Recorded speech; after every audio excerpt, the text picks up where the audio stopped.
सत श्री अकाल दोस्तों, welcome to doorstep education point. उम्मीद करदा तुसी सब बहुत ही वधिया होने आ। अज दी वीडियो विच डेवलपमेंट एंड इट्स करैक्टरिस्टिक्स नू डिस्कस करांगे। ये वीडियो तुहाडे PS TET paper 1 and paper 2 दोनों लई ही यूजफुल है। इस नवीं सीरीज़ दे विच असीं तुहानूं सीक्वेंस वाइज बड़े ही सिंपलीफाइड तरीके नाल पैडागोजी नूं समझाउण दी कोशिश करांगे। एंड अपनियां जिहड़ियां वीडियोज़ होणगियां जी, इन्हां दी लेंथ ज़्यादा नहीं होवेगी, बट इन्हां छोटियां वीडियोज़ दे विच तुहानूं बहुत ही यूजफुल जानकारी दित्ती जाएगी जो कि तुहाडे एग्जाम पॉइंट ऑफ व्यू तो काफ़ी ज़्यादा इंपॉर्टेंट होवेगी। सो इस वीडियो नूं क्लास नूं बड़े ही ध्यान नाल लास्ट तक वेखना है ताकि तुहाडी जिहड़ी अंडरस्टैंडिंग हैगी है जी ਉਹ ਵੱਧ ਸਕੇ, ਜਿਹਦੇ ਨਾਲ ਤੁਹਾਡੇ ਜਿਹੜੇ ਨੰਬਰ ਨੇ ਐਗਜ਼ਾਮ ਦੇ ਵਿੱਚ ਉਹ ਵੀ ਵਧਣਗੇ। ਜਿਨ੍ਹਾਂ ਸਾਥੀਆਂ ਨੇ ਅਜੇ ਵੀ ਤਿਆਰੀ ਨਹੀਂ ਸ਼ੁਰੂ ਕੀਤੀ, ਜੇਕਰ ਤੁਸੀਂ ਹੁਣ ਤੋਂ ਵੀ ਸ਼ੁਰੂਆਤ ਕਰ ਦਿੰਦੇ ਹੋ, ਇਹਨਾਂ ਵੀਡੀਓਜ਼ ਨੂੰ ਵੇਖ ਕੇ ਤੁਸੀਂ ਬਹੁਤ ਹੀ ਵਧੀਆ ਤਰੀਕੇ ਨਾਲ ਤਿਆਰੀ ਕਰ ਲਓਗੇ ਐਂਡ ਆਪ ਦਾ ਪੀਐਸ ਟੈਟ ਦਾ ਸੀ ਟੈਟ ਦਾ ਪੇਪਰ ਬੜੇ ਹੀ ਚੰਗੇ ਨੰਬਰਾਂ ਨਾਲ क्रैक भी कर लोगे। सो क्लास की शुरुआत करन तो पहला चैनल नूं सबसक्राइब जरूर कर दिओ, क्योंकि असी कल नूं भी इस तरह दीयां होर यूजफुल इंपॉर्टेंट वीडियोज़ बनावांगे तां तुहानूं नोटिफिकेशन नहीं आवेगा। सो सबसक्राइब करन तो बाद तुसी बैल आइकन भी प्रेस कर दिओ। And a the class which आपां जिहड़े टॉपिक नूं डिस्कस करांगे वो हैगा जी डेवलपमेंट एंड इट्स करैक्टरिस्टिक्स, विकास ਅਤੇ ਵਿਕਾਸ ਦੀਆਂ ਵਿਸ਼ੇਸ਼ਤਾਵਾਂ। ਤੁਹਾਨੂੰ ਸਾਰਿਆਂ ਨੂੰ ਪਤਾ ਹੀ ਹੈ ਕਿ ਆਪਾਂ ਪੀਐਸ ਟੈਟ ਦੇ ਵਿੱਚ ਬਾਲ ਵਿਕਾਸ ਪੜ੍ਹਦੇ ਹਾਂ, ਜਿਹਦੇ ਵਿੱਚ ਆਪਾਂ ਇਹ ਵੇਖਦੇ ਹਾਂ ਕਿਸੇ ਬੱਚੇ ਦਾ ਜਿਹੜਾ ਵਿਕਾਸ ਹੈਗਾ ਜੀ ਉਹ ਕਿਸ ਤਰ੍ਹਾਂ ਹੁੰਦਾ ਹੈ, ਕਿਹੜੇ ਫੇਸਿਸ ਦੇ ਵਿੱਚੋਂ ਬੱਚੇ ਨੂੰ ਲੰਘਣਾ ਪੈਂਦਾ ਹੈ ਐਂਡ ਬੱਚੇ ਦੀਆਂ ਮੁਸ਼ਕਿਲਾਂ ਕਿਹੜੀਆਂ ਤੁਹਾਨੂੰ ਵੇਖਣ ਨੂੰ ਮਿਲਦੀਆਂ ਨੇ ਜਦੋਂ ਉਹਦਾ ਵਿਕਾਸ ਹੋ ਰਿਹਾ ਹੁੰਦਾ ਹੈ। ਐਂਡ ਪੀਐਸ ਟੈਟ ਦੇ ਸਿਲੇਬਸ ਵਿੱਚੋਂ ਇਹ ਤੁਹਾਡਾ ਪਹਿਲਾ ਟੌਪਿਕ ਹੀ ਬਣਦਾ ਹੈ। ਜਿਵੇਂ ਕਿ ਮੈਂ ਤੁਹਾਡੇ ਸਾਹਮਣੇ ਪੀਐਸ ਟੈਟ ਸਿਲੇਬਸ ਦੀ ਕਹਿ ਲਓ ਪੀਡੀਐਫ ਓਪਨ ਕੀਤੀ ਹੋਈ ਹੈ, ਜਿਹਦੇ ਵਿੱਚ ਤੁਸੀਂ ਵੇਖ ਸਕਦੇ ਹੋ। ਮੈਂ ਇੱਥੇ ਮਾਰਕ ਵੀ ਕਰ ਦਿੰਨਾ ਕਿ ਇੱਥੇ ਜਦੋਂ ਤੁਸੀਂ ਸਿਲੇਬਸ ਵੇਖਦੇ ਹੋ, ਇੱਥੇ ਲਿਖਿਆ ਹੋਇਆ concept of development and its relationship with learning. So ਅੱਜ ਦੀ ਕਲਾਸ ਵਿੱਚ ਆਪਾਂ ਬੜੇ ਹੀ ਬੇਸਿਕ ਜਿਹੇ ਤਰੀਕੇ ਨਾਲ ਡਿਵੈਲਪਮੈਂਟ ਦੀ ਡੈਫੀਨੇਸ਼ਨ ਨੂੰ ਵੇਖਾਂਗੇ। ਵੱਖਰੇ ਜਿਹੜੇ ਐਕਸਪਰਟਸ ਨੇ ਉਹਨਾਂ ਦੁਆਰਾ ਕਿਹੜੀਆਂ ਡੈਫੀਨੇਸ਼ਨ ਦਿੱਤੀਆਂ ਗਈਆਂ ਨੇ, ਇਸ ਡਿਵੈਲਪਮੈਂਟ ਦੀ ਵਿਕਾਸ ਦੀ ਕੀ ਵਿਸ਼ੇਸ਼ਤਾਵਾਂ ਹੁੰਦੀਆਂ ਨੇ, ਇਸ ਗੱਲ ਨੂੰ ਵੀ ਡਿਸਕਸ ਕਰਾਂਗੇ। ਸੋ ਸ਼ੁਰੂਆਤ ਕਰਦੇ ਹਾਂ ਜੀ ਅੱਜ ਦੀ ਆਪਣੀ ਕਲਾਸ ਦੀ। ਤੁਹਾਡੇ ਸਾਹਮਣੇ ਮੈਂ ਇੱਕ ਪੀਡੀਐਫ ਓਪਨ ਕੀਤੀ ਹੋਈ ਹੈ, ਜਿਹਦੇ ਵਿੱਚ ਲਿਖਿਆ ਹੋਇਆ ਵਿਕਾਸ ਕੀ ਹੈ, development what's it's all about. And ਮੇਰੇ ਦੁਆਰਾ ਬੜੀਆਂ ਹੀ ਇੰਟਰਸਟਿੰਗ ਐਗਜ਼ਾਮਪਲਸ ਲਈਆਂ ਗਈਆਂ ਨੇ। ਜਿਵੇਂ ਮੈਂ ਤੁਹਾਨੂੰ ਵਿਕਾਸ ਸਮਝਾਉਣ ਲਈ ਇੱਕ ਐਗਜ਼ਾਮਪਲ ਲਈ ਹੈ ਕਿ ਮੰਨ ਲਓ ਤੁਸੀਂ ਇੱਕ ਬੀਜ ਹੈਗੇ ਹੋ, ਜਿਵੇਂ ਤੁਸੀਂ ਕਦੇ ਨਾ ਕਦੇ ਪੇੜ ਪੌਦੇ ਬੀਜੇ ਹੋਣਗੇ ਜਾਂ ਫਿਰ ਕਹਿ ਲਓ ਕੋਈ ਨਾ ਕੋਈ ਤੁਸੀਂ ਪੌਦਾ ਆਪਦੀ ਜ਼ਿੰਦਗੀ ਵਿੱਚ ਜ਼ਰੂਰ ਲਗਾਇਆ ਹੋਊਗਾ। ਬਟ ਇੱਥੇ ਤੁਸੀਂ ਇਮੈਜਿਨ ਕਰਨਾ ਆ ਕਿ ਤੁਸੀਂ ਆਪ ਹੀ ਇੱਕ ਬੀਜ ਹੈਗੇ ਹੋ। ਉਸ ਤੋਂ ਬਾਅਦ ਕੀ ਕਰ ਰਹੇ ਹੋ, ਤੁਸੀਂ ਵੱਡੇ ਹੋ ਕੇ ਦਰਖਤ ਬਣਨਾ ਚਾਹੁੰਦੇ ਹੋ। ਵੱਡੇ ਹੋ ਕੇ ਤੁਸੀਂ ਕੀ ਬਣਨਾ ਚਾਹੁੰਦੇ ਹੋ ਜੀ, ਇੱਕ ਸਟਰੋਂਗ ਟਰੀ ਬਣਨਾ ਚਾਹੁੰਦੇ ਹੋ। ਤੇ ਜਿਹੜਾ ਇਹ ਪ੍ਰੋਸੈਸ ਹੈਗਾ ਆ, ਪ੍ਰਕਿਰਿਆ ਹੈਗੀ ਆ, ਕਿਹੜੀ ਪ੍ਰਕਿਰਿਆ ਦੀ ਮੈਂ ਗੱਲ ਕਰ ਰਿਹਾ ਕਿ ਇੱਕ ਛੋਟੇ ਜਿਹੇ ਬੀਜ ਤੋਂ, ਇੱਕ ਛੋਟੇ ਜਿਹੇ ਬੀਜ ਦੇ ਵਿੱਚੋਂ ਤੁਸੀਂ ਇੱਕ ਵੱਡਾ ਜਿਹੜਾ ਦਰਖਤ ਬਣਨਾ ਆ, ਇਹਨੂੰ ਆਪਾਂ ਕੀ ਕਵਾਂਗੇ, ਇਸ ਪ੍ਰੋਸੈਸ ਨੂੰ ਹੀ ਆਪਾਂ ਡਿਵੈਲਪਮੈਂਟ ਕਹਿੰਦੇ ਆ।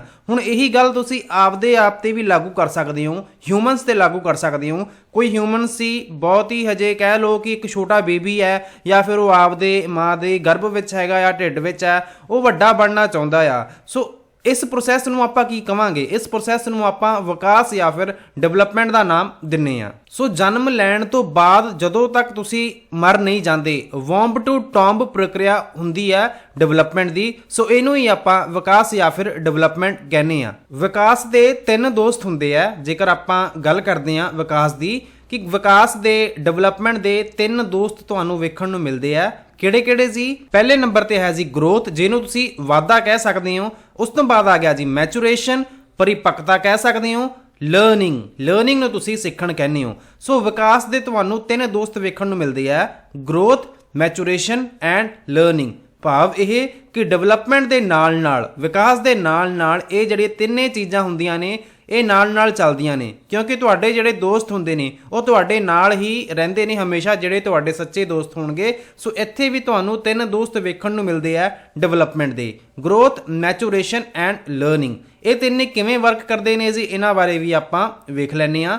ਜਿਵੇਂ ਸਭ ਤੋਂ ਪਹਿਲਾਂ ਮੈਂ ਵਾਧਾ ਤੇ ਗਰੋਥ ਤੇ ਟਿਕ ਕੀਤੀ ਹੋਈ ਹੈ, ਮਾਰਕਿੰਗ ਕੀਤੀ ਹੋਈ ਹੈ। ਜਿੱਥੇ ਤੁਸੀਂ ਵੇਖ ਸਕਦੇ ਹੋ ਜਦੋਂ ਤੁਸੀਂ ਵੱਡੇ ਹੁੰਦੇ ਹੋ ਸਾਈਜ਼ ਦੇ ਮਾਮਲੇ ਵਿੱਚ, ਤੁਹਾਡੀ ਜਿਹੜੀ ਹਾਈਟ ਹੈਗੀ ਆ ਜੀ ਉਹ ਵੱਧ ਰਹੀ ਹੈ, ਤੁਹਾਡਾ ਜਿਹੜਾ ਭਾਰ ਹੈਗਾ ਆ, weight ਹੈਗਾ ਆ ਉਹ ਵੱਧ ਰਿਹਾ। ਇਹਨੂੰ ਤੁਸੀਂ ਕੀ ਕਹਿੰਦੇ ਹੋ? ਇਹਨੂੰ ਤੁਸੀਂ ਗਰੋਥ ਕਹਿੰਦੇ ਹੋ। ਜਿਵੇਂ ਅੱਜ ਕੱਲ੍ਹ ਆਪਾਂ ਜਿਮ ਜਾਂਦੇ ਹਾਂ, ਵਰਕਆਊਟ ਕਰਦੇ ਹਾਂ, ਵਰਕਆਊਟ ਕਰਨ ਦੇ ਨਾਲ ਜਿਹੜੇ ਆਪਣੇ ਮਸਲਸ ਨੇ ਉਹ ਡਿਵੈਲਪ ਹੁੰਦੇ ਨੇ, ਵੱਡੇ ਹੁੰਦੇ ਨੇ, ਉਹਨਾਂ ਦਾ ਸਾਈਜ਼ ਵੱਡਾ ਹੁੰਦਾ, ਤੁਹਾਡਾ ਭਾਰ ਵੱਧਦਾ ਹੈਗਾ ਆ। ਸੋ ਇਹਨੂੰ ਤੁਸੀਂ ਕੀ ਕਹਿੰਦੇ ਹੋ? ਇਹਨੂੰ ਤੁਸੀਂ ਵਾਧਾ ਕਹਿ ਦਿੰਦੇ ਹੋ, ਗਰੋਥ ਕਹਿੰਦੇ ਹੋ। ਸੋ ਇਹ ਚੀਜ਼ ਵੀ ਵਿਕਾਸ ਦੇ ਨਾਲ ਚੱਲਦੀ ਹੈ। ਐਂਡ ਤੁਹਾਡੀ ਜਿਹੜੀ ਬਾਡੀ ਹੈਗੀ ਹੈ, ਬਾਡੀ ਦੇ ਨਾਲ ਤੁਹਾਡਾ ਜਿਹੜਾ ਦਿਮਾਗ ਹੈਗਾ ਆ ਉਹ ਵੀ ਗਰੋ ਕਰਦਾ ਆ, ਵੱਡਾ ਹੁੰਦਾ ਆ ਜਿਵੇਂ ਤੁਸੀਂ ਵੱਡੇ ਹੁੰਦੇ ਹੋ। ਹੁਣ ਦੂਸਰੇ ਨੰਬਰ ਤੇ ਆ ਗਿਆ ਜੀ ਜਿਹੜਾ ਦੂਜਾ ਦੋਸਤ ਹੈਗਾ ਜੀ ਵਿਕਾਸ ਦਾ, ਜਿਹਨੂੰ ਤੁਸੀਂ ਮੈਚੂਰੇਸ਼ਨ ਜਾਂ ਫਿਰ ਪਰਿਪੱਕਤਾ ਕਹਿੰਦੇ ਹੋ। ਜਿਵੇਂ ਤੁਸੀਂ ਵੱਡੇ ਹੁੰਦੇ ਹੋ ਤੁਹਾਡੀ ਉਮਰ ਵੱਧਦੀ ਹੈਗੀ ਆ, ਤੁਸੀਂ ਕਾਫੀ ਸਾਰੇ ਜਿਹੜੇ ਕੰਮ ਨੇ ਉਹ ਖੁਦ ਕਰਨੇ ਸਟਾਰਟ ਕਰ ਦਿੰਦੇ ਹੋ।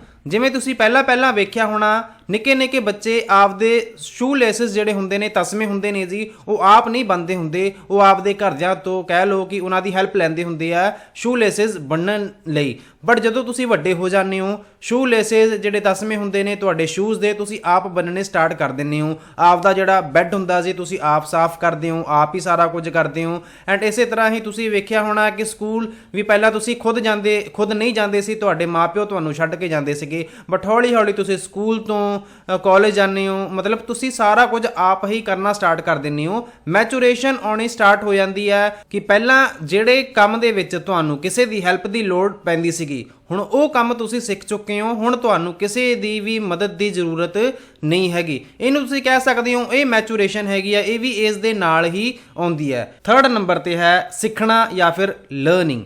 ਇਹ ਵੀ ਇੱਕ ਬਹੁਤ ਹੀ ਵੱਡਾ ਹਿੱਸਾ ਜਾਂ ਫਿਰ ਕਹਿ ਸਕਦੇ ਹਾਂ ਇੱਕ ਪਾਰਟ ਹੈਗਾ ਆ ਜੀ ਡਿਵੈਲਪਮੈਂਟ ਦਾ।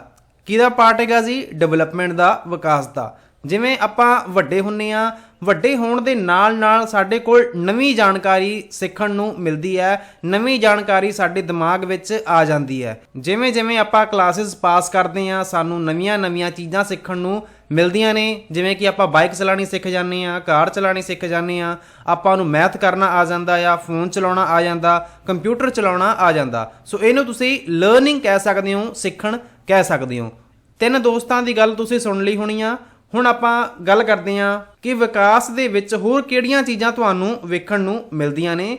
ਇੱਥੇ ਲਿਖਿਆ ਹੋਇਆ ਡਿਪੈਂਡੈਂਸੀ ਟੂ ਆਟੋਨੋਮੀ, ਬਿਕਮਿੰਗ ਇੰਡੀਪੈਂਡੈਂਟ ਕੀ ਹੁੰਦਾ ਹੈ ਜੀ? ਸੁਤੰਤਰ ਬਣਨਾ। ਪਹਿਲਾਂ ਤੁਸੀਂ ਡਿਪੈਂਡੈਂਟ ਹੁੰਦੇ ਹੋ, ਪਹਿਲਾਂ ਤੁਸੀਂ ਕੀ ਹੁੰਦੇ ਹੋ ਜੀ? ਪਹਿਲਾਂ ਤੁਸੀਂ ਡਿਪੈਂਡੈਂਟ ਹੁੰਦੇ ਹੋ, ਕਿਸੇ ਤੇ ਨਿਰਭਰ ਕਰਦੇ ਹੁੰਦੇ ਹੋ। ਜਿਵੇਂ ਖਾਣਾ ਖਵਾਉਣ ਲਈ ਵੀ ਤੁਸੀਂ ਪਹਿਲਾਂ ਛੋਟੇ ਹੁੰਦੇ ਆ ਆਪਦੇ ਮਾਪਿਓ ਤੇ ਡਿਪੈਂਡੈਂਟ ਰਹਿੰਦੇ ਹੋ। ਉਸ ਤੋਂ ਬਾਅਦ ਤੁਸੀਂ ਕਹਿੰਦੇ ਹੋ ਕਿ ਮੈਨੂੰ ਸਕੂਲ ਵੀ ਛੱਡ ਕੇ ਆਓ, ਮੇਰੇ ਕੱਪੜੇ ਵੀ ਧੋਵੋ, ਮੈਨੂੰ ਖਾਣਾ ਲਿਆ ਕੇ ਦਿਓ, ਮੈਨੂੰ ਨਵਾ ਵੀ ਦਿਓ। ਮਤਲਬ ਸਾਰੇ ਕੰਮ ਆਪਾਂ ਆਪਦੇ ਘਰਦਿਆਂ ਤੋਂ ਕਰਵਾਉਂਦੇ ਆ। ਬਟ ਜਿਵੇਂ ਆਪਾਂ ਵੱਡੇ ਹੋ ਜਾਂਦੇ ਆ, ਆਪਾਂ ਇੰਡੀਪੈਂਡੈਂਟ ਹੋਣ ਦੀ ਕੋਸ਼ਿਸ਼ ਕਰਦੇ ਆ ਐਂਡ ਆਪਾਂ ਹੋ ਵੀ ਜਾਂਦੇ ਆ। ਪਹਿਲਾਂ ਜਿਹੜੇ ਕੰਮ ਆਪਣੇ ਘਰ ਦੇ ਕਰਦੇ ਸੀਗੇ ਉਹ ਸੇਮ ਕੰਮ ਆਪਣੇ ਦੁਆਰਾ ਕੀਤੇ ਜਾਂਦੇ ਆ। ਸੋ ਇਹਦੇ ਵਿੱਚ ਆਪਾਂ ਕਹਿ ਸਕਦੇ ਆ ਕਿ ਸੁਤੰਤਰ ਬਣਨਾ ਇਹ ਵੀ ਇੱਕ ਪਾਰਟ ਹੈਗਾ ਆ ਡਿਵੈਲਪਮੈਂਟ ਦਾ, ਵਿਕਾਸ ਦਾ। ਇਸ ਤੋਂ ਬਾਅਦ ਆਪਾਂ ਗੱਲ ਕਰਦੇ ਆ ਕ੍ਰਮਵਾਰ ਤਬਦੀਲੀਆਂ ਦੀ। ਕ੍ਰਮਵਾਰ ਤਬਦੀਲੀਆਂ ਅਤੇ ਸਥਾਇਤਾ, ਚੀਜ਼ਾਂ ਵਾਪਰਨ ਦਾ ਤਰੀਕਾ, orderly changes and permanence, the way things happen. ਇੱਥੇ ਗੱਲ ਦੱਸੀ ਗਈ ਹੈ ਕਿ ਜਿਹੜਾ ਵਿਕਾਸ ਹੈ ਇਹ ਰੈਂਡਮਲੀ ਨਹੀਂ ਹੈਪਨ ਹੁੰਦਾ ਕਿ ਕੋਈ ਵੀ ਆਪਣੀ ਬਾਡੀ ਦਾ ਜਿਹੜਾ ਪਾਰਟ ਹੈਗਾ ਜੀ ਆਪਣੇ ਆਪ ਡਿਵੈਲਪ ਹੋ ਗਿਆ। ਇਹਦੇ ਵਿੱਚ ਤੁਹਾਨੂੰ ਆਰਡਰਲੀ ਜਾਂ ਫਿਰ ਇੱਕ ਸੀਕੁਐਂਸ ਵੇਖਣ ਨੂੰ ਮਿਲਦਾ ਆ। ਇੱਕ ਕ੍ਰਮਵਾਰ ਕਹਿ ਸਕਦੇ ਹਾਂ ਕਿ ਤਬਦੀਲੀਆਂ ਜਿਹੜੀਆਂ ਹੈਗੀਆਂ ਨੇ ਇੱਕ ਸੀਕੁਐਂਸ ਦੇ ਵਿੱਚ, ਇੱਕ ਆਰਡਰ ਦੇ ਵਿੱਚ ਵੇਖਣ ਨੂੰ ਮਿਲਦੀਆਂ ਨੇ। ਭਾਵ ਇਹ ਕਿ ਜਿਹੜੀਆਂ ਤਬਦੀਲੀਆਂ ਹੁੰਦੀਆਂ ਨੇ ਉਹਨਾਂ ਵਿੱਚ ਇੱਕ ਆਰਡਰ ਵੇਖਣ ਨੂੰ ਮਿਲੇਗਾ। ਐਗਜ਼ਾਮਪਲ ਇਹਨਾਂ ਨੇ ਲਈ ਹੈ ਕਿ ਜਿਹੜੀ ਚੀਜ਼ ਤੁਸੀਂ ਸਿੱਖ ਲੈਂਦੇ ਹੋ ਉਹ ਕਾਫੀ ਟਾਈਮ ਤੱਕ ਤੁਸੀਂ ਉਹਨਾਂ ਚੀਜ਼ਾਂ ਨੂੰ ਯਾਦ ਰੱਖਦੇ ਹੋ। ਜਿਵੇਂ ਮੰਨ ਲਓ ਤੁਸੀਂ ਬਾਈਕ ਚਲਾਉਣੀ ਸਿੱਖ ਗਏ ਤੇ ਬਾਈਕ ਚਲਾਉਣੀ ਕੀ ਤੁਸੀਂ ਭੁੱਲ ਜਾਓਗੇ ਕੱਲ ਨੂੰ? ਬਿਲਕੁਲ ਨਹੀਂ। ਸੋ ਇਹ ਚੀਜ਼ਾਂ ਲੌਂਗ ਲਾਸਟਿੰਗ ਹੁੰਦੀਆਂ ਨੇ। ਤੁਸੀਂ ਇੱਕ ਚੀਜ਼ ਸਿੱਖ ਜਾਂਦੇ ਹੋ ਫਿਰ ਛੇਤੀ ਉਹਨਾਂ ਚੀਜ਼ਾਂ ਨੂੰ ਨਹੀਂ ਭੁੱਲਦੇ। ਇਸ ਤੋਂ ਬਾਅਦ ਆਪਾਂ ਗੱਲ ਕਰਦੇ ਹਾਂ ਵਿਕਾਸ ਦੇ ਵਿੱਚ ਤੁਹਾਨੂੰ ਮਾਤਰਾਤਮਕ ਅਤੇ ਗੁਣਾਤਮਕ ਤਬਦੀਲੀਆਂ ਵੀ ਵੇਖਣ ਨੂੰ ਮਿਲਦੀਆਂ ਨੇ। ਵੱਡੀਆਂ ਤਬਦੀਲੀਆਂ ਅਤੇ ਛੋਟੀਆਂ ਤਬਦੀਲੀਆਂ ਮਾਤਰਾਤਮਕ ਨੂੰ ਤੁਸੀਂ ਕੁਆਂਟੀਟੇਟਿਵ ਕਹਿ ਦਿੰਦੇ ਹੋ, ਗੁਣਾਤਮਕ ਨੂੰ ਤੁਸੀਂ ਕੁਆਲੀਟੇਟਿਵ ਚੇਂਜਸ ਕਹਿ ਦਿੰਦੇ ਹੋ। ਕੁਆਂਟੀਟੇਟਿਵ ਦੇ ਵਿੱਚ ਜਦੋਂ ਆਪਾਂ ਗੱਲ ਕਰਦੇ ਹਾਂ ਕਿ ਤੁਹਾਡਾ ਜਿਹੜਾ ਭਾਰ ਹੈਗਾ ਆ ਉਹ ਵੱਧ ਰਿਹਾ, ਤੁਹਾਡੀ ਹਾਈਟ ਵੱਧ ਰਹੀ ਹੈ, ਇਹਨੂੰ ਤੁਸੀਂ ਕੀ ਕਹੋਗੇ? ਇਹਨੂੰ ਤੁਸੀਂ ਕਹਿੰਦੇ ਹੋ ਜੀ ਮਾਤਰਾਤਮਕ ਤਬਦੀਲੀ। ਮਾਤਰਾਤਮਕ ਤਬਦੀਲੀ ਕੁਆਂਟੀਟੇਟਿਵ ਅੰਗਰੇਜ਼ੀ ਵਿੱਚ ਤੁਸੀਂ ਕਹਿੰਦੇ ਹੋ।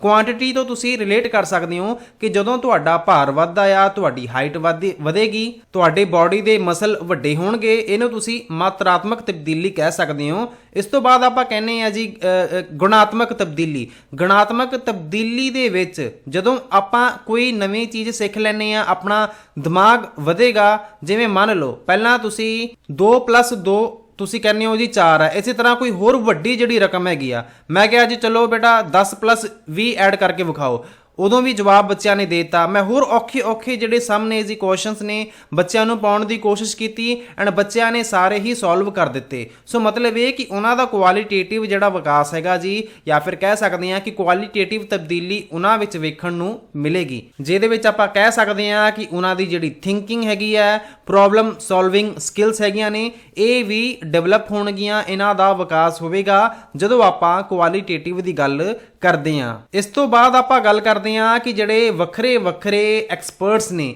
ਇਹਨਾਂ ਦੇ ਵੱਖਰੇ ਵਿਚਾਰ ਦਿੱਤੇ ਗਏ ਨੇ। ਕਈ ਵਾਰ ਐਗਜ਼ਾਮ ਦੇ ਵਿੱਚ ਤੁਹਾਨੂੰ ਡੈਫੀਨੇਸ਼ਨ ਦਿੱਤੀ ਹੁੰਦੀ ਹੈ, ਜ਼ਿਆਦਾ ਤਾਂ ਨਹੀਂ ਬਟ ਕਦੇ ਕਦਾਏ ਰੇਅਰ ਵੇਖਿਆ ਜਾਂਦਾ ਕਿ ਡੈਫੀਨੇਸ਼ਨ ਦਿੱਤੀ ਹੋਊਗੀ ਐਂਡ ਪੁੱਛਿਆ ਜਾਊਗਾ ਕਿ ਇਹ ਡੈਫੀਨੇਸ਼ਨ ਕਿਹਦੇ ਦੁਆਰਾ ਦਿੱਤੀ ਗਈ ਸੀ। ਐਂਡ ਇੱਥੇ ਆਪਾਂ 4 ਡੈਫੀਨੇਸ਼ਨਾਂ ਨੂੰ ਸਮਝਣ ਦੀ ਕੋਸ਼ਿਸ਼ ਕਰਾਂਗੇ। ਜਿਵੇਂ ਹਰਲੌਕ ਦੀ ਡੈਫੀਨੇਸ਼ਨ ਇੱਥੇ ਦਿੱਤੀ ਗਈ ਹੈ। ਹਰਲੌਕ ਦੱਸਦੇ ਨੇ ਕਿ ਜਿਹੜੀ ਡਿਵੈਲਪਮੈਂਟ ਹੈਗੀ ਆ, ਵਿਕਾਸ ਹੈ, it's like a series of changes, ਜਿਹੜੇ ਕਿ ਸਾਨੂੰ ਮੈਚੁਰਿਟੀ ਵੱਲ ਲੈ ਕੇ ਜਾਂਦੀ ਹੈ। ਇਹਨਾਂ ਨੇ ਗੱਲ ਕਹੀ ਕਿ ਸਿਰਫ ਗਰੋਇੰਗ ਨੂੰ ਹੀ ਆਪਾਂ ਵਿਕਾਸ ਨਹੀਂ ਕਰ ਸਕਦੇ। ਤੁਹਾਡਾ ਵਾਧਾ ਹੋ ਰਿਹਾ, ਤੁਹਾਡੀ ਹਾਈਟ ਵੱਧ ਰਹੀ ਹੈ, ਤੁਹਾਡਾ ਭਾਰ ਵੱਧ ਰਿਹਾ, ਸਿਰਫ ਤੁਸੀਂ ਇਸ ਨੂੰ ਵਿਕਾਸ ਨਹੀਂ ਕਹਿ ਸਕਦੇ। ਨਵੀਆਂ ਐਬਿਲਿਟੀਜ਼ ਸਿੱਖਣ ਦੀ ਗੱਲ ਨੂੰ ਵੀ ਆਪਾਂ ਵਿਕਾਸ ਦਾ ਨਾਮ ਦਿੰਨੇ ਆ। ਇਹ ਡੈਫੀਨੇਸ਼ਨ ਹਰਲੌਕ ਦੁਆਰਾ ਦਿੱਤੀ ਗਈ ਹੈ। ਦੂਜੇ ਨੰਬਰ ਤੇ ਜਿਹੜੀ ਡੈਫੀਨੇਸ਼ਨ ਦਿੱਤੀ ਹੈ ਹੇਨਜ਼ ਵਰਨਰ ਨੇ, ਇਹ ਕਹਿੰਦੇ ਨੇ ਕਿ ਜਿਹੜਾ ਡਿਵੈਲਪਮੈਂਟ ਹੈ ਇਹਦੇ ਵਿੱਚ 2 ਚੀਜ਼ਾਂ ਵੇਖਣ ਨੂੰ ਮਿਲਦੀਆਂ ਨੇ। ਕਿਹੜੀਆਂ ਚੀਜ਼ਾਂ? ਇੱਕ ਤਾਂ ਕਹਿ ਲਓ integration and differentiation, and development ਦੇ ਵਿੱਚ ਇਹ 2 ਚੀਜ਼ਾਂ ਵੇਖਣ ਨੂੰ ਮਿਲਦੀਆਂ ਨੇ। ਤੀਸਰੇ ਨੰਬਰ ਤੇ ਹੈ ਜੀ ਜੇ ਐਂਡਰਸਨ ਕੀ ਦੱਸਦੇ ਨੇ ਕਿ ਸਿਰਫ ਵਾਧੇ ਨੂੰ ਵਿਕਾਸ ਨਹੀਂ ਕਿਹਾ ਜਾ ਸਕਦਾ।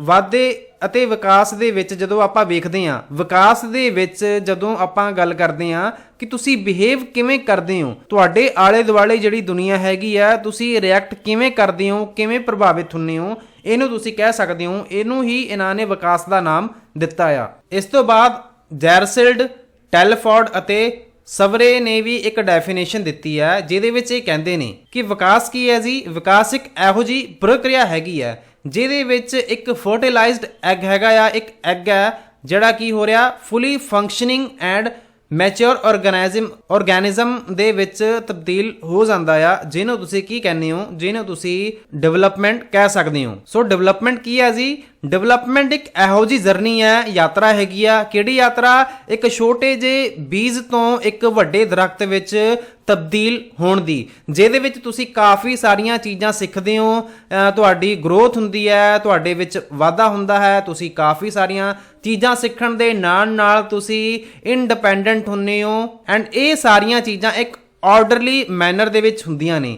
ਆਰਡਰਲੀ ਤੋਂ ਭਾਵ ਮੈਂ ਦੱਸਿਆ ਸੀਗਾ ਇੱਕ ਕ੍ਰਮਵਾਰ ਤਰੀਕੇ ਨਾਲ ਇਹ ਸਾਰੀਆਂ ਚੀਜ਼ਾਂ ਹੁੰਦੀਆਂ ਨੇ। ਤੁਹਾਡੇ ਵਿੱਚ ਵੱਡੇ ਬਦਲਾਅ ਆਉਂਦੇ ਨੇ, ਛੋਟੇ ਬਦਲਾਅ ਆਉਂਦੇ ਨੇ। ਐਂਡ ਵੱਖਰੇ ਜਿਹੜੇ ਐਕਸਪਰਟਸ ਨੇ ਉਹਨਾਂ ਨੇ ਆਪਣੇ ਵਿਚਾਰ ਵੀ ਦਿੱਤੇ ਹੈਗੇ ਆ ਵਿਕਾਸ ਨੂੰ ਲੈ ਕੇ। ਹੁਣ ਆਪਾਂ ਗੱਲ ਕਰ ਲੈਂਦੇ ਆ ਜੀ ਵਿਕਾਸ ਦੀਆਂ ਵਿਸ਼ੇਸ਼ਤਾਵਾਂ। ਇਸ ਦਾ ਅਰਥ ਕੀ ਹੈ? Characteristics of development with ages. What does it mean? ਸਭ ਤੋਂ ਪਹਿਲਾਂ ਜ਼ਰੂਰੀ ਗੱਲ ਹੈਗੀ ਆ ਜੀ, ਵਿਕਾਸ ਜਿਹੜੀ ਹੈ ਇਹ ਇੱਕ ਆਰਡਰਲੀ ਪ੍ਰਕਿਰਿਆ ਹੈਗੀ ਹੈ, ਇੱਕ ਕ੍ਰਮਵਾਰ ਪ੍ਰਕਿਰਿਆ ਹੈਗੀ ਆ, ਇੱਕ ਰੋਡ ਮੈਪ ਵਾਂਗ ਹੈ। ਜਿਵੇਂ ਇੱਥੇ ਕੁਝ ਉਦਾਹਰਨਾਂ ਦਿੱਤੀਆਂ ਹੋਈਆਂ ਨੇ। ਇਹਨਾਂ ਨੇ ਦੱਸਿਆ ਹੋਇਆ ਕਿ ਡਿਵੈਲਪਮੈਂਟ ਜਿਹੜੀ ਹੈ ਇਹ ਸਟੇਜਸ ਨੂੰ ਫੋਲੋ ਕਰਦੀ ਹੈ, ਇੱਕ ਆਰਡਰ ਨੂੰ ਫੋਲੋ ਕਰਦੀ ਹੈ, ਇੱਕ ਮੈਨਰ ਨੂੰ ਫੋਲੋ ਕਰਦੀ ਹੈ। ਐਂਡ ਇਹਨਾਂ ਏਜਸ ਨੂੰ ਸਕਿਪ ਵੀ ਨਹੀਂ ਕੀਤਾ ਜਾ ਸਕਦਾ। ਜਿਵੇਂ ਕੁਝ ਏਜਸ ਇਹਨਾਂ ਨੇ ਦੱਸੀਆਂ ਹੋਈਆਂ ਕਿ ਇਨਫੈਂਸੀ ਪੀਰੀਅਡ, ਜਿਹਨੂੰ ਤੁਸੀਂ ਬਚਪਨ ਕਹਿ ਦਿੰਦੇ ਹੋ, ਅਰਲੀ ਚਾਈਲਡਹੁੱਡ, ਸ਼ੁਰੂਆਤੀ ਬਚਪਨ, ਮੁੱਢਲਾ ਬਚਪਨ ਕਹਿ ਲਓ ਤੁਸੀਂ, ਲੇਟਰ ਚਾਈਲਡਹੁੱਡ, ਬਾਅਦ ਵਿੱਚ ਬਚਪਨ, ਐਡੋਲਸੈਂਸ ਕਿਸ਼ੋਰ ਉਮਰ, ਉਸ ਤੋਂ ਬਾਅਦ ਪਰਿਪੱਕਤਾ ਮੈਚੋਰਿਟੀ। ਮਤਲਬ ਇਹਨਾਂ ਸਾਰੀਆਂ ਹੀ ਸਟੇਜਸ ਦੇ ਵਿੱਚ ਵੱਖਰੀਆਂ ਵੱਖਰੀਆਂ ਵਿਸ਼ੇਸ਼ਤਾਵਾਂ ਬੱਚੇ ਵਿੱਚ ਡਿਵੈਲਪ ਹੁੰਦੀਆਂ ਨੇ। ਜਿਵੇਂ ਪਹਿਲੀ ਸਟੇਜ ਵਿੱਚ ਇਹਨਾਂ ਨੇ ਦੱਸਿਆ ਹੋਇਆ ਕਿ ਜਦੋਂ ਤੁਸੀਂ ਬਹੁਤ ਹੀ ਨਿੱਕੇ ਜਿਹੇ ਬੱਚੇ ਹੁੰਦੇ ਹੋ, ਇਨਫੈਂਸੀ ਪੀਰੀਅਡ, ਜਨਮ ਤੋਂ ਬਾਅਦ 2 ਸਾਲਾਂ ਤੱਕ ਦਾ ਪੀਰੀਅਡ ਤੁਹਾਨੂੰ ਵੇਖਣ ਨੂੰ ਮਿਲਦਾ ਆ। ਇਹਦੇ ਵਿੱਚ ਤੁਸੀਂ ਰਿੰਗਣਾ ਜਾਂ ਫਿਰ ਆਪਦੇ ਪੈਰਾਂ ਦੇ ਉੱਤੇ ਚੱਲਣਾ, ਮਤਲਬ ਰਿੰਗ ਕੇ ਜਦੋਂ ਆਪਾਂ ਚੱਲਦੇ ਹਾਂ ਆਪਦੇ ਹੱਥਾਂ ਨਾਲ ਵੀ ਪੈਰਾਂ ਨਾਲ ਵੀ, ਇਹਨੂੰ ਤੁਸੀਂ ਇਨਫੈਂਸੀ ਪੀਰੀਅਡ ਕਹਿ ਦਿੰਦੇ ਹੋ। ਦੂਜੇ ਨੰਬਰ ਤੇ ਵੇਖੋ 3 ਤੋਂ ਲੈ ਕੇ 6 ਸਾਲ ਤੱਕ ਦੀ ਜਿਹੜੀ ਉਮਰ ਹੁੰਦੀ ਹੈ ਇਹਨੂੰ ਤੁਸੀਂ अर्ਲੀ ਚਾਈਲਡਹੁੱਡ ਪੀਰੀਅਡ ਕਹਿੰਦੇ ਹੋ, ਸ਼ੁਰੂਆਤੀ ਬਚਪਨ। ਜਦੋਂ ਤੁਸੀਂ ਨਿੱਕੇ ਜਿਹੇ ਹੁੰਦੇ ਹੋ, ਸਕੂਲ ਜਾਣਾ ਸਟਾਰਟ ਕਰ ਦਿੰਦੇ ਹੋ, ਨਵੀਆਂ ਚੀਜ਼ਾਂ ਲਈ ਤੁਸੀਂ ਸਿੱਖਣ ਲਈ ਤੁਸੀਂ ਐਫਰਟ ਕਰਦੇ ਹੋ, ਦੋਸਤ ਬਣਾਉਂਦੇ ਹੋ, ਇਹਨੂੰ ਤੁਸੀਂ ਸ਼ੁਰੂਆਤੀ ਬਚਪਨ ਕਹਿੰਦੇ ਹੋ। ਬਾਅਦ ਵਿੱਚ ਬਚਪਨ, ਇਹਦੇ ਵਿੱਚ ਤੁਸੀਂ ਵੇਖਦੇ ਹੋ 7 ਤੋਂ 12 ਸਾਲ ਦੀ ਉਮਰ ਦੇ ਵਿੱਚ ਲੇਟਰ ਚਾਈਲਡਹੁੱਡ ਕਹਿ ਵੀ ਦਿੰਦੇ ਹੋ ਇਹਨੂੰ ਤੁਸੀਂ। ਇਹਦੇ ਵਿੱਚ ਤੁਸੀਂ ਹੋਰ ਥੋੜੇ ਜਿਹੇ ਵੱਡੇ ਹੋ ਜਾਂਦੇ ਹੋ, ਇਹਦੇ ਵਿੱਚ ਤੁਸੀਂ ਪੜ੍ਹਨਾ ਲਿਖਣਾ ਖੇਡਣਾ ਸਿੱਖਦੇ ਹੋ। ਇਸ ਤੋਂ ਬਾਅਦ ਵਾਲੀ ਉਮਰ ਦੇ ਵਿੱਚ ਐਡੋਲਸੈਂਸ ਕਹਿ ਦਿੰਦੇ ਆ। ਇਹਦੇ ਵਿੱਚ ਜਿਹੜੀ ਟੀਨੇਜ ਉਮਰ ਹੁੰਦੀ ਹੈ, ਇਹਦੇ ਵਿੱਚ ਬਹੁਤ ਸਾਰੇ ਬਦਲਾਅ ਆਉਂਦੇ ਨੇ ਆਪਦੀ ਬਾਡੀ ਦੇ ਵਿੱਚ, ਸੈਲਫ ਡਿਸਕਵਰੀ ਤੁਸੀਂ ਕਰਦੇ ਹੋ। ਕਿਸ਼ੋਰ ਉਮਰ ਤੁਸੀਂ ਇਹਨੂੰ ਕਹਿੰਦੇ ਹੋ। ਇਸ ਤੋਂ ਬਾਅਦ ਲਾਸਟ ਤੇ ਆ ਜਾਂਦੀ ਹੈ ਜੀ ਮੈਚੋਰਿਟੀ। 20 ਸਾਲ ਤੋਂ ਬਾਅਦ ਦੀ ਜਿਹੜੀ ਸਾਰੀ ਉਮਰ ਹੁੰਦੀ ਹੈ, 20+ ਦੀ ਜਿਹੜੀ ਉਮਰ ਹੁੰਦੀ ਹੈ। ਪਰਿਪੱਕਤਾ, ਜਦੋਂ ਤੁਸੀਂ ਵੱਡੇ ਹੋ ਜਾਂਦੇ ਹੋ, ਗਰੋਨ ਅਪ ਹੋ ਜਾਂਦੇ ਹੋ, ਇੰਡੀਪੈਂਡੈਂਟ ਕਹਿ ਲਓ ਕਿ ਤੁਸੀਂ ਕਿਸੇ ਤੇ ਵੀ ਨਿਰਭਰ ਨਹੀਂ ਰਹਿੰਦੇ, ਇਹਨੂੰ ਤੁਸੀਂ ਪਰਿਪੱਕਤਾ ਵਾਲੀ ਉਮਰ ਕਹਿ ਦਿੰਦੇ ਹੋ। ਸੋ ਇਹ ਸਾਰੀਆਂ ਚੀਜ਼ਾਂ ਇੱਕ ਪਾਥ ਨੂੰ, ਇੱਕ ਆਰਡਰ ਨੂੰ ਫੋਲੋ ਕਰਦੀਆਂ ਨੇ ਐਂਡ ਇੱਕ ਟਾਈਮ ਤੇ ਤੁਹਾਨੂੰ ਇੱਕੋ ਹੀ ਜਿਹੜੀ ਸਟੇਜ ਹੈਗੀ ਆ ਜੀ ਇਹ ਵੇਖਣ ਨੂੰ ਮਿਲਦੀ ਹੈ। ਸੋ ਮਤਲਬ ਇਹ ਕਿ ਡਿਵੈਲਪਮੈਂਟ ਦੇ ਵਿੱਚ ਤੁਸੀਂ ਇੱਕ ਆਰਡਰ ਨੂੰ, ਇੱਕ ਸੀਕੁਐਂਸ ਨੂੰ ਫੋਲੋ ਕਰਦੇ ਹੋ। ਦੂਜੀ ਵਿਸ਼ੇਸ਼ਤਾ ਇਹ ਹੈਗੀ ਹੈ ਕਿ ਜਿਹੜੀ ਵਿਕਾਸ ਹੈ, ਵਿਕਾਸ ਦੇ ਵਿੱਚ ਤੁਹਾਨੂੰ ਮਾਤਰਾਤਮਕ ਅਤੇ ਗੁਣਾਤਮਕ ਤਬਦੀਲੀਆਂ ਦੋਨੋਂ ਹੀ ਵੇਖਣ ਨੂੰ ਮਿਲਦੀਆਂ ਨੇ।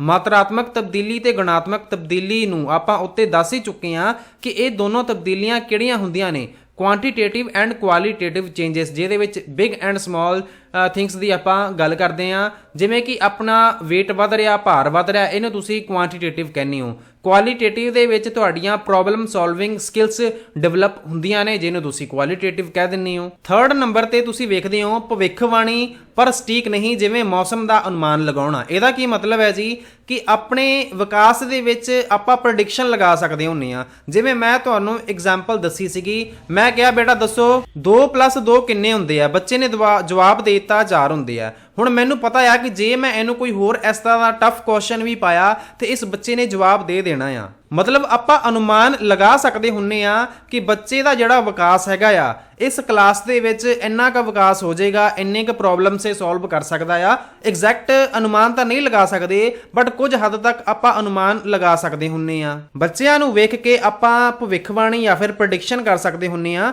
ਕਿ ਬੱਚੇ ਦੇ ਵਿੱਚ ਜਿਹੜਾ ਵਿਕਾਸ ਹੈਗਾ ਆ ਇਨ ਫਿਊਚਰ ਹੋਰ ਕਿਸ ਤਰ੍ਹਾਂ ਦਾ ਹੋ ਸਕਦਾ, ਕਿਹੜੇ ਫੀਲਡ ਵਿੱਚ ਵਧੀਆ ਕਰੂਗਾ। ਸੋ ਆਪਾਂ ਥੋੜੀ ਬਹੁਤ ਭਵਿੱਖਬਾਣੀ ਪ੍ਰੈਡਿਕਸ਼ਨ ਕਰ ਸਕਦੇ ਹੁੰਨੇ ਆ। ਸੋ ਇਹਦੇ ਵਿੱਚ ਕਹਿ ਸਕਦੇ ਆ ਕਿ ਇਹ ਵੀ ਵਿਕਾਸ ਦੀ ਇੱਕ ਵਿਸ਼ੇਸ਼ਤਾ ਜਾਂ ਇੱਕ ਜਿਹੜਾ ਕਰੈਕਟਰਿਸਟਿਕਸ ਹੈ ਜੀ, ਇਹ ਵੇਖਣ ਨੂੰ ਮਿਲਦਾ ਆ।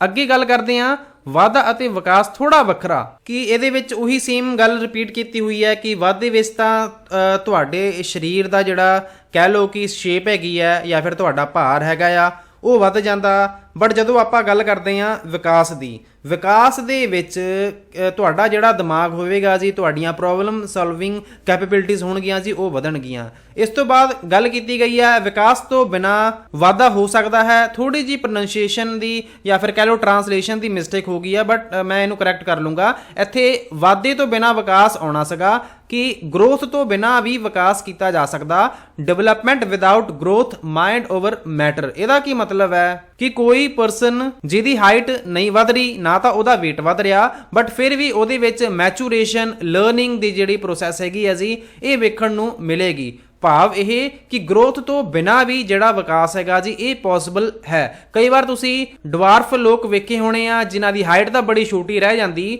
ਬਟ ਉਹਨਾਂ ਨੇ ਕਾਫੀ ਸਾਰੀਆਂ ਚੀਜ਼ਾਂ ਵੀ ਸਿੱਖ ਲਈਆਂ ਹੁੰਦੀਆਂ। ਮਤਲਬ ਇਹ ਕਿ ਉਹਨਾਂ ਦਾ ਦਿਮਾਗ ਤਾਂ ਵੱਧ ਰਿਹਾ, ਬੋਡੀ ਦੀ ਫੰਕਸ਼ਨਿੰਗ ਵੀ ਵੱਧ ਰਹੀ ਹੈ, ਬਟ ਨਾ ਤਾਂ ਉਹਨਾਂ ਦਾ ਭਾਰ ਵੱਧ ਰਿਹਾ, ਨਾ ਤਾਂ ਉਹਨਾਂ ਦੀ ਗਰੋਥ ਹੋ ਰਹੀ ਹੈ। ਸੋ ਵਿਕਾਸ ਪੋਸੀਬਲ ਹੈ ਵਿਦਆਊਟ ਗਰੋਥ। ਤੇ ਲਾਸਟ ਤੇ ਜਿਹੜਾ ਪੁਆਇੰਟ ਆ ਗਿਆ ਜੀ ਕਿ ਲੋਕ ਵੱਖ-ਵੱਖ ਦਰਾਂ ਤੇ ਵਿਕਾਸ ਕਰਦੇ ਹਨ।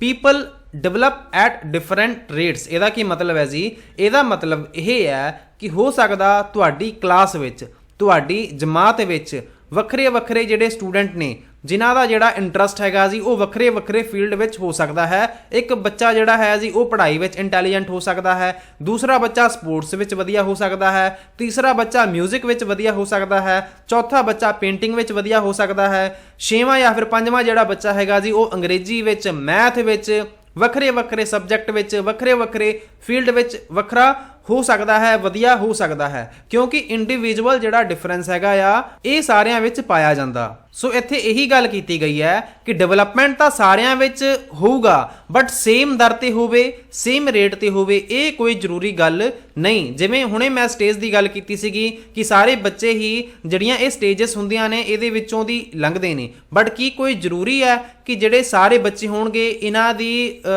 ਵਿਕਾਸ ਹੋਣ ਦੀ ਜਿਹੜੀ ਗਤੀ ਹੈਗੀ ਆ ਉਹ ਵੀ ਸੇਮ ਹੋਵੇ? ਬਿਲਕੁਲ ਨਹੀਂ। ਹੋ ਸਕਦਾ ਕੋਈ ਬੱਚਾ ਮੈਥ ਛੇਤੀ ਸਿੱਖ ਜਾਵੇ ਤੇ ਕੋਈ ਬੱਚਾ ਅੰਗਰੇਜ਼ੀ ਛੇਤੀ ਸਿੱਖ ਜਾਵੇ, ਬਟ ਇਹ ਤਾਂ ਜ਼ਰੂਰੀ ਨਹੀਂ ਕਿ ਸਾਰੇ ਬੱਚੇ ਇੱਕੋ ਦਰ ਤੇ ਸਾਰੀਆਂ ਚੀਜ਼ਾਂ ਨੂੰ ਸਿੱਖ ਜਾਣਗੇ। ਸੋ ਇਹ ਗੱਲ ਨਹੀਂ ਪੋਸੀਬਲ ਹੈਗੀ। ਸੋ ਇੱਥੇ ਤੱਕ ਆਪਣੀ ਵੀਡੀਓ ਸੀਗੀ। ਹੋਪ ਸੋ ਤੁਹਾਨੂੰ ਸਾਰੀਆਂ ਗੱਲਾਂ ਸਮਝ ਲੱਗ ਗਈਆਂ ਹੋਣਗੀਆਂ ਐਂਡ ਮੈਂ ਬੜੇ ਹੀ ਸਿੰਪਲੀਫਾਈਡ ਤਰੀਕੇ ਨਾਲ, ਈਜ਼ੀ ਤਰੀਕੇ ਨਾਲ ਸਾਰੀਆਂ ਗੱਲਾਂ ਐਕਸਪਲੇਨ ਕੀਤੀਆਂ ਨੇ। ਜੇਕਰ ਤੁਹਾਨੂੰ ਇਹ ਸੀਰੀਜ਼ ਪਸੰਦ ਆ ਰਹੀ ਹੈ ਤੇ ਨੈਕਸਟ ਵਾਲੀਆਂ ਜਿਹੜੀਆਂ ਵੀਡੀਓਜ਼ ਨੇ ਜੀ ਉਹ ਵੀ ਅਸੀਂ ਲੈ ਕੇ ਆਵਾਂਗੇ। ਡੇਲੀ ਤੁਹਾਨੂੰ ਇੱਕ ਵੀਡੀਓ ਮਿਲ ਜਾਇਆ ਕਰਨੀ ਹੈ। ਲੋੜ ਹੈਗੀ ਆ ਤੁਹਾਡੇ ਪਿਆਰ ਦੀ ਐਂਡ ਤੁਹਾਡੇ ਸਪੋਰਟ ਦੀ। ਜੇਕਰ ਤੁਸੀਂ ਚਾਹੁੰਦੇ ਹੋ ਕਿ ਅਸੀਂ ਇਸ ਸੀਰੀਜ਼ ਨੂੰ ਕੰਟੀਨਿਊ ਕਰੀਏ ਤੇ ਇਸ ਸੈਸ਼ਨ ਨੂੰ ਲਾਈਕ ਕਰਨ ਤੋਂ ਬਾਅਦ ਆਪਦੇ ਦੋਸਤਾਂ ਨਾਲ ਸ਼ੇਅਰ ਕਰ ਦਿਓ, ਚੈਨਲ ਨੂੰ ਸਬਸਕ੍ਰਾਈਬ ਜ਼ਰੂਰ ਕਰ ਦਿਓ ਐਂਡ ਇਸ ਦੇ ਨਾਲ ਹੀ ਦਿਓ ਇਜਾਜ਼ਤ। Thank you so much for watching. God bless you all.